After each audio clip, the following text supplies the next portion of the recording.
Assalamualaikum warahmatullahi wabarakatuh. Ya, selamat siang anak-anak. Sebelum kita mulai pelajaran kita pada hari ini, kita berdoa dulu terlebih dahulu kepada saudara Davi Leluno. Ibu berdoa.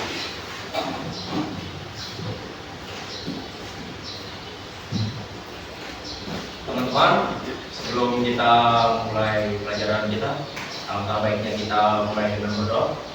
Berdoa, mulai. Berdoa selesai.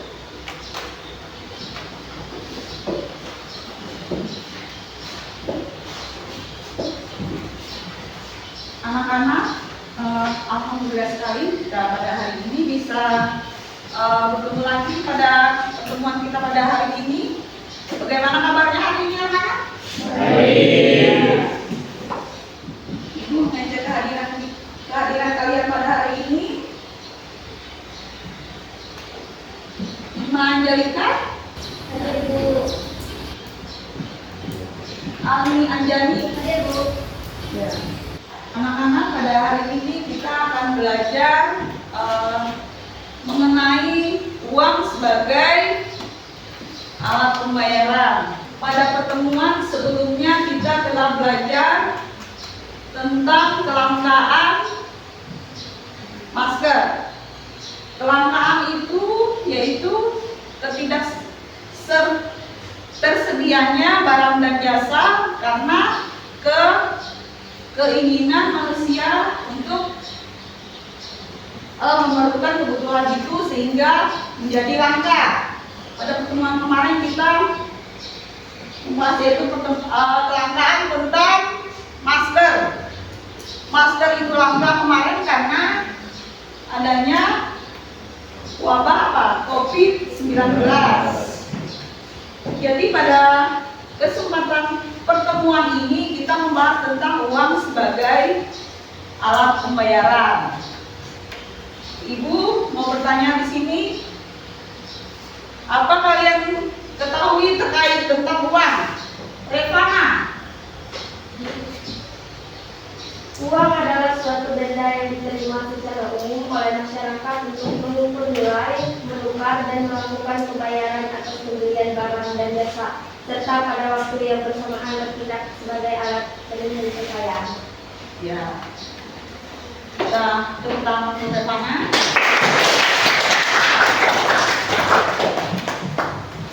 Ya, teman kalian Revana tadi sudah menjelaskan tentang yang terkait tentang uang. Uang itu adalah alat pembayaran untuk memenuhi kebutuhan manusia untuk mendapatkan barang dan jasa. Dan di sini juga bagaimana menurut kalian pengaruh uang terhadap perekonomian suatu negara? Ibu minta dari Dede Erianto. Bagaimana menurut kalian pengaruh uang terhadap perekonomian negara? Dede Erianto. Ya. Uang dalam suatu negara dipakai untuk menunjukkan nilai berbagai macam barang dan jasa yang diperjualbelikan, dan juga menunjukkan besarnya kekayaan dan menghitung besar kecilnya pinjaman. Selain itu, uang juga dipakai untuk menentukan harga barang dan jasa karena sebagai alat hitung. Terima kasih. Ya. Tadi jawaban dari Dede terkait uang terhadap perekonomian negara. Ibu menyambung dari jawaban Dede, perekonomian negara juga dipengaruhi oleh inflasi. Inflasi itu terjadi karena apa? Jumlah barang yang banyak beredar terlalu banyak. itu mengakibatkan pengaruh uang terhadap perekonomian negara. Jadi pengaruh lainnya itu inflasi.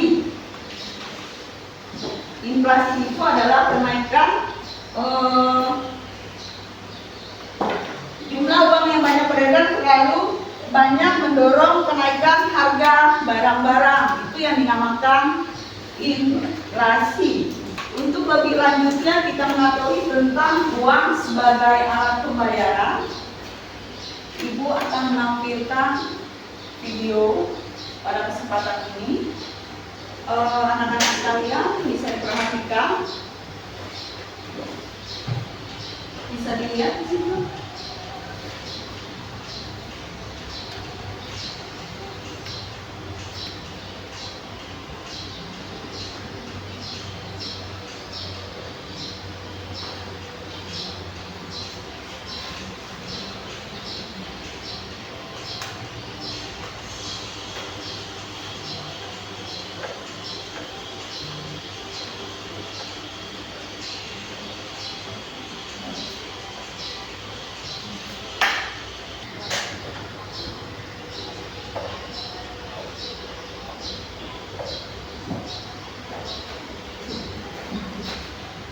Ya, itu tadilah video pembelajaran kita pada hari ini, yaitu tentang uang sebagai alat pembayaran tadi. Di situ kita melihat peredaran uang kertas.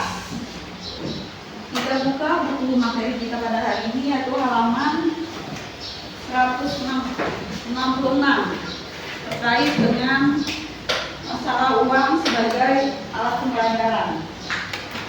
Dan di sini juga Ibu akan menampilkan materi tentang uang sebagai alat pembayaran. Kita lihat di layar.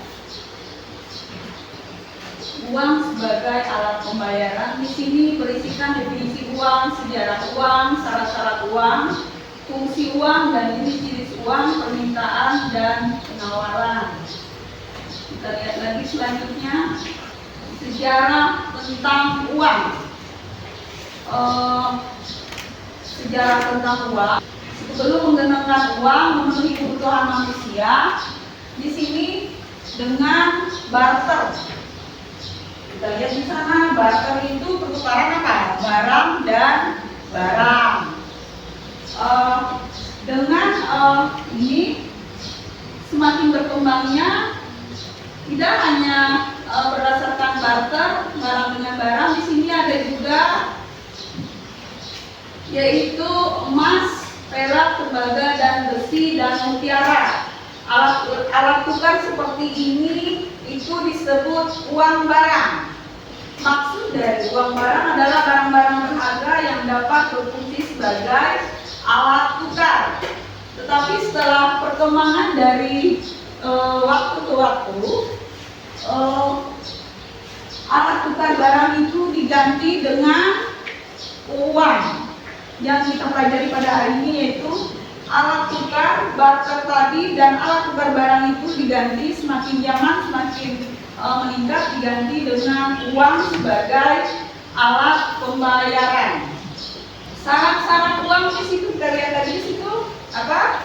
Dapat diterima secara umum, mudah disimpan, mudah dipindahtangankan, tahan lama dan tidak mudah rusak, dapat dibagi-bagi namun tidak mengurangi nilainya, mempunyai nilai yang stabil atau tetap, jumlahnya memenuhi kebutuhan, dan mempunyai kesamaan kualitas. Itu syarat-syarat dari uang. Fungsi uang. Fungsi uang di sini sebagai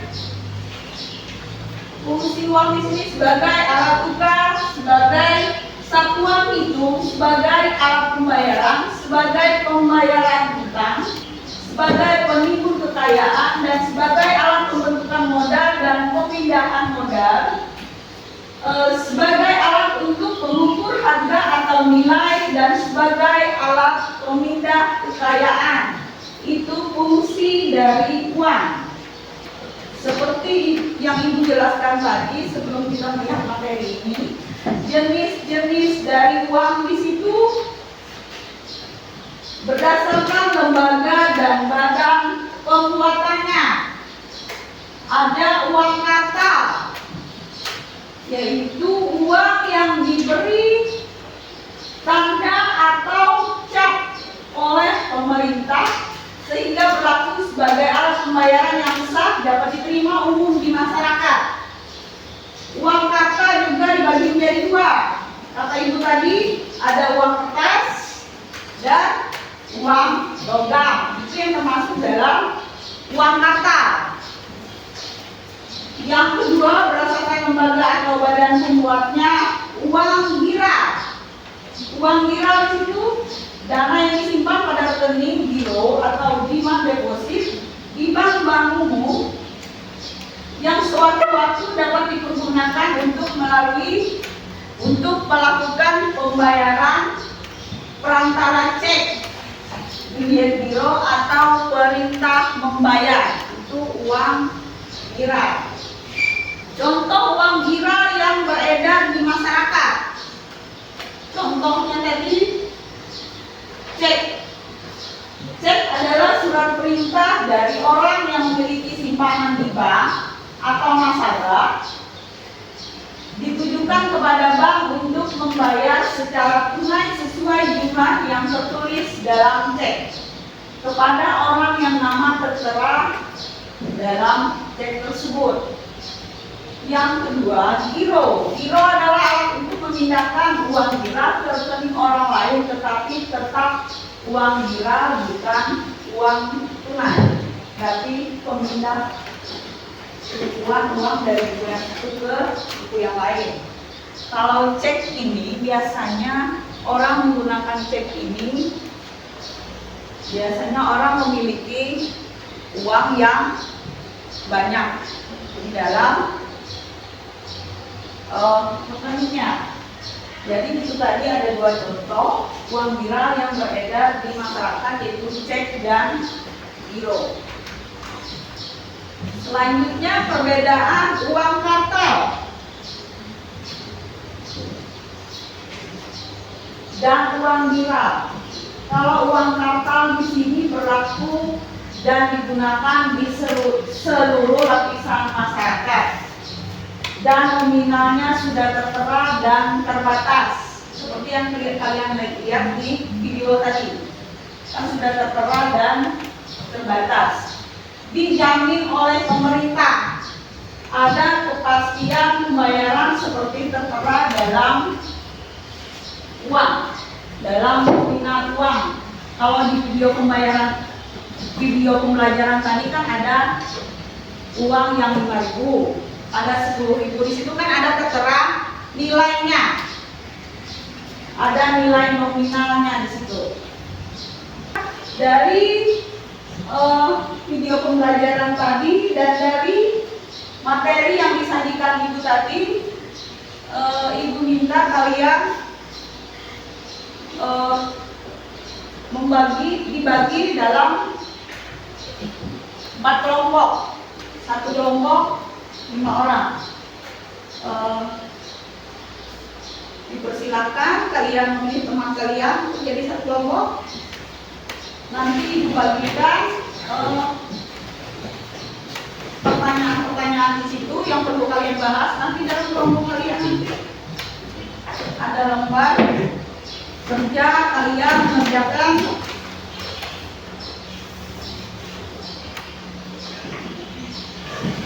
pertanyaan dari video yang kalian lihat tadi dan materi yang sudah ibu berikan tadi. Ibu persilahkan kalian membentuk kelompok. Ini temannya yang mana? Satu kelompok 5 orang.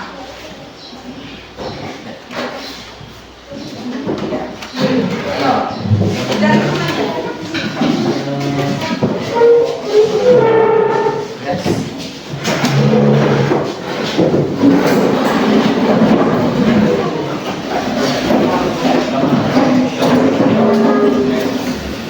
Di sini dibagikan lembar kerja kalian mengerjakan soal-soal secara bersama-sama.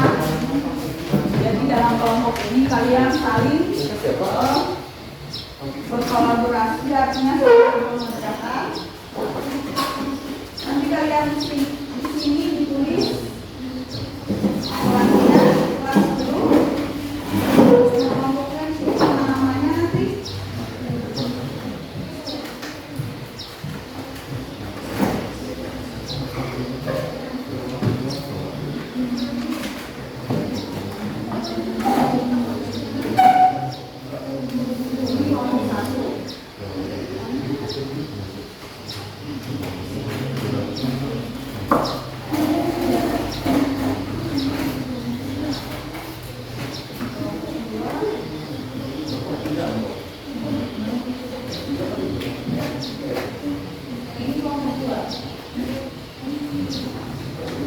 Ibu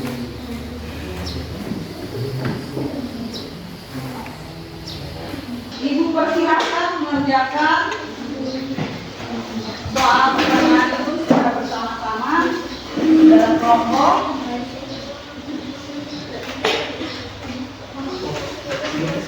Waktunya 15 menit. Siapa yang sudah nanti bisa dikumpulkan ke depan. Setelah itu kita akan presentase. Artinya dari masing-masing kelompok nanti menyampaikan hasil kerja kelompoknya. Ada yang ditanyakan?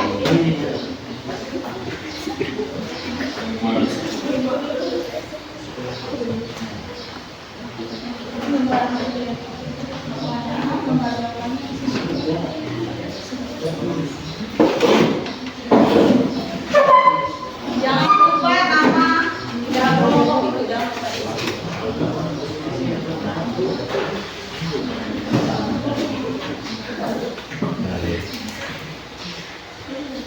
Dari hasil kalian lihat video tadi dan dari materi yang sudah disampaikan oleh Ibu tadi.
Siapa yang sudah selesai mengerjakan nanti silakan kumpul ke depan hasil kerja kelompoknya.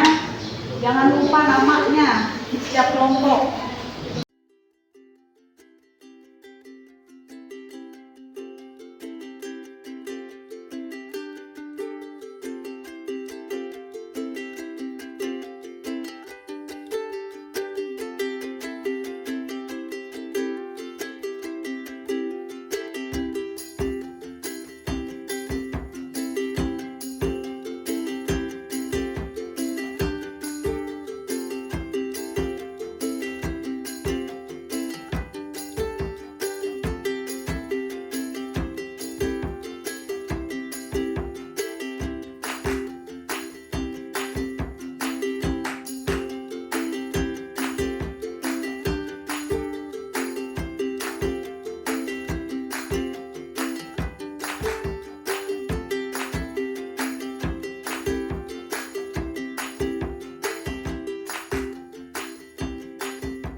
Kalau sudah semua kerja kelompoknya di sini, Ibu minta dari kelompok 2 dipersilakan untuk menyampaikan hasil kerja kelompoknya.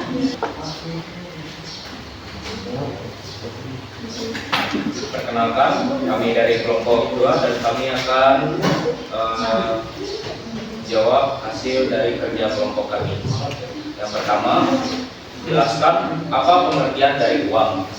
Uang adalah alat tukar atau standar pengukuran nilai atau kesatuan hitungan yang sah, dikeluarkan oleh pemerintah suatu negara berupa kertas, emas, perak, atau logam lain yang dicetak dengan bentuk bentuk dan gambar tertentu. Yang kedua, sebutkan fungsi uang. Fungsi uang adalah sebagai alat tukar atau medium of change dalam kehidupan bermasyarakat. Uang menjadi alat tukar dalam transaksi pembayaran barang dan jasa tanpa melibatkan kegiatan tukar menukar barang. Yang ketiga, berdasarkan bahan yang dilihat dari bahan untuk membuatnya, ini uang terdiri dari dua macam, yaitu adalah uang logam. Yang pertama adalah uang logam. Jenis uang ini dibuat dari bahan logam, emas atau perak. Bentuknya mudah dikenali, nilainya tinggi dan stabil, tahan lama, dan dapat dibagi ke dalam satuan dan lebih kecil. Yang kedua adalah uang kertas. Uang kertas adalah uang yang dibuat dari kertas dengan tanda yang dipakai. Mungkin ada yang menanggapi dari jawaban kelompok 2? Kalau tidak ada, kita kasih tepuk tangan untuk kelompok 2. Baik, perkenalkan kami dari kelompok 3. Kami akan mempresentasikan hasil diskusi dari kelompok kami. Pertanyaan nomor 1, jelaskan apa pengertian dari uang. Uang adalah alat tukar atau standar pengukur nilai atau satu hitungan yang sah dikeluarkan oleh pemerintah suatu negara berupa kertas, emas, perak, atau logam lain yang dicetak dengan bentuk dan gambar tertentu. Pertanyaan kedua, sebutkan fungsi uang. Fungsi uang adalah sebagai alat tukar atau medium of change. Dalam kehidupan bermasyarakat, uang menjadi alat tukar dalam transaksi pembayaran barang. Yang keempat, setelah menonton video pembelajaran, berilah pendapat tentang uang pecahan sekali. Uang baru tahun 2022 didesain dengan bahan yang lebih kuat dan diklaim hal itu bertujuan agar lebih lama masa peredarannya. Detail gambar di belakang juga dipertajam mulai dari bunga hingga gambar tempat wisata yang hanya bisa dilihat dengan sinar ultraviolet. Yang kelima, bagaimana pengaruh uang pecahan baru di perekonomian? Jadi, uang baru yang diedarkan harus dibarengi penarikan uang lama, karena kalau tidak, keluarganya akan menambah uang baru di pasar uang, sehingga kebanyakan uang beredar justru menyebabkan pelemahan rupiah. Negosiasi bisa dilakukan. Baik, sekian presentasi kami. Kita beri tepuk tangan untuk Baik, perkenalkan kami dari kelompok 1. Di sini kami akan mempresentasikan hasil diskusi kami. Pertanyaan yang pertama, jelaskan apa pengertian dari uang. Uang adalah alat tukar atau standar pengukur nilai atau satuan hitungan yang sah dikeluarkan oleh pemerintah suatu negara berupa kertas, emas, perak, atau logam lain yang dicetak dengan bentuk dan gambar tertentu. Yang kedua, sebutkan fungsi uang.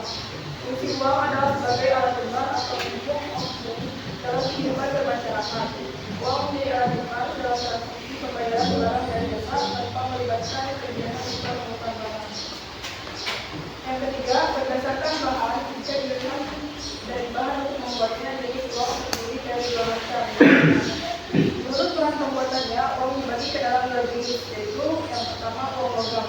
Jenis uang ini dibuat dari bahan logam, emas atau perak. Bentuknya mudah dikenali, nilainya tinggi dan stabil, tahan lama, dan dapat dibagi ke dalam satuan yang lebih kecil. Yang kedua, uang kertas. Uang yang terbuat dari kertas dengan standarisasi baku. Jadi, uang baru yang diedarkan harus dipakai menaikkan uang lama, karena kalau tidak, itu artinya akan menambahkan uang baru di pasar uang, sehingga kebanyakan uang yang beredar justru menyebabkan pelemahan rupiah, inflasi bisa tinggi. Sekian presentasi dari kelompok kami. Apakah yang bertanya? ya dari kelompok Kenapa menjadi kelompok 4 ini bertanya? Kelamaan uang pecahan baru coba. Kelamaan uang pecahan baru. kelemahan dari uang pecahan baru. Atau ada teman dari kelompok lain yang bisa memperhatikannya di depan? Ada dari kelompok lain? Bisa menanggapi? Baiklah, izinkan saya Nazmul Ahmad dari kelompok 1 menjawab pertanyaan yang diberikan oleh teman saya Yesya. Jadi kelemahan uang baru tersebut adalah uang baru tersebut mudah dipalsukan karena hak paten yang untuk pembuatan uang tersebut akan berakhir pada tahun 2024 tahun ini, dan itu menyebabkan uang baru dapat dipasokkan dengan mudah. Sudah puas? Sudah puas. Kita Terima kasih. beri tepuk tangan. Tadi sudah yang kelompok tadi sudah ke depan menyampaikan hasil kerja kelompoknya, dan ada teman yang menanggapinya tadi, dan ada teman yang memberikan satu pertanyaan sudah ditanggapi oleh kelompok satu tadi, yaitu masalah uang sebagai alat pembayaran. Uang adalah sebagai alat pembayaran itu untuk membayar apa? Memenuhi kebutuhan manusia akan barang dan jasa. Fungsi uang tadi kita tahu tadi, fungsi uang tadi untuk apa?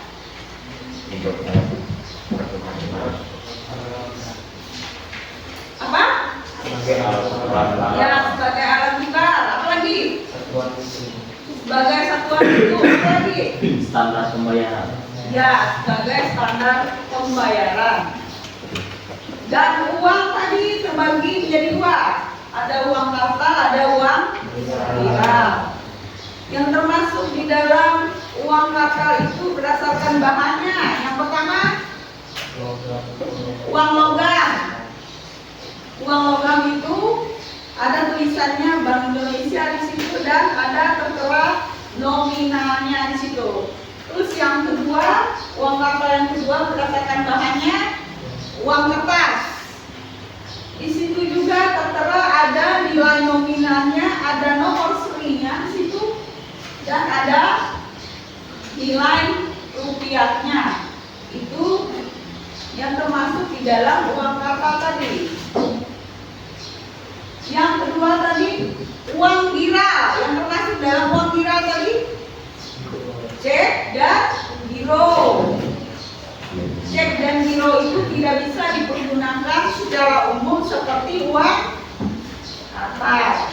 Dan tadi juga kita telah video pembelajaran tadi di situ juga dijelaskan uang secara internasional itu menggunakan uang dolar Amerika Serikat.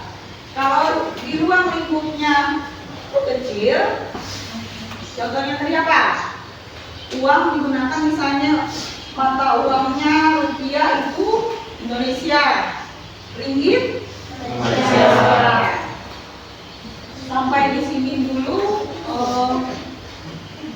pembelajaran kita hari ini, pertemuan kita hari ini. Anak-anak sekalian bisa kembali ke tempat masing-masing.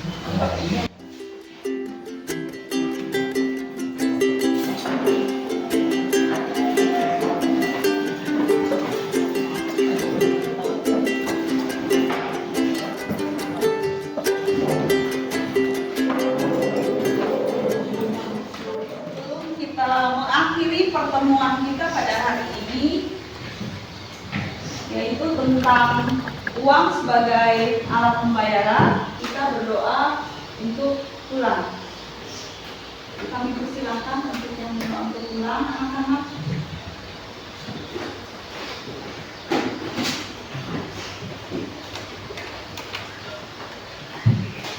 Baik teman-teman, sebelum kita mengakhiri pembelajaran kita pada hari ini, marilah kita berdoa menurut agama dan keyakinan kita masing-masing. Berdoa dimulai. Berdoa selesai. Demikianlah pertemuan kita pada hari ini, anak-anak. Kita akan bertemu lagi pada pertemuan selanjutnya. Assalamualaikum warahmatullahi wabarakatuh. Waalaikumsalam.